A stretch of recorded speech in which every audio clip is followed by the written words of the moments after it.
تو میں امید کا ایڈمیشن کسی بورڈنگ اسکول میں کروا کر تمہیں اس سے دور کر دوں گا. وہ وہاں خوش بھی رہے گی اور اس کی دیکھ بھال بھی ٹھیک ہوگی. اگر آپ کو اس گھر میں رہنا ہے تو میرے بچوں سے دور رہنا ہوگا، اور جتنی جلدی یہ بات آپ کو سمجھ آ جائے اتنا ہی اچھا ہوگا.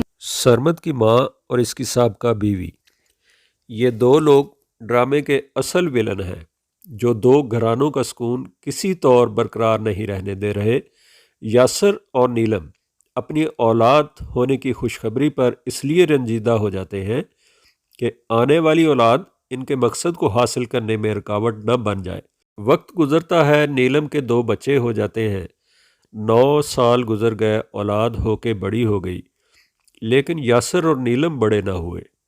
دونوں ابھی تک بدلے کی آگ میں جل رہے ہیں اور اپنی اپنی محبت اور سچی خوشیوں سے محروم ہیں. یاسر کا باپ فوت ہو گیا ہے. نیلم نے اپنی ساس یعنی یاسر کی ماں کے ناک میں دم کر رکھا ہے اور وہ بے بس ہو کر اس کے رحم و کرم پر نیلم کی بچوں کی آیا بن کے رہ گئی ہے. 2 ہی بچے معروخ اور سرمد کے ہو گئے ہیں.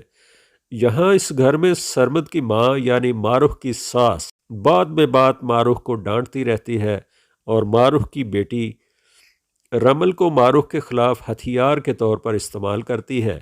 وہ رمل سے بیجا لاڈ پیار کر کے ماں کے خلاف کر دیتی ہے اور سرمد کو بھی یہ تاثر دینے میں کامیاب ہو جاتی ہے کہ معروخ امید کے اور اپنے باقی بچوں کے درمیان فرق رکھتی ہے. رمل کے دل میں یہ بات ڈال کر اسے ضدی اور چڑچڑا بنا دیتی ہے کہ رمل کی ماں رمل سے پیار نہیں کرتی بلکہ امید سے زیادہ پیار کرتی ہے، اور یہ کہ امید بھی رمل سے نفرت کرتی ہے. اسی ضدی پن میں رمل امید کو دھکا دے کر سیڑھیوں سے گرا دیتی ہے.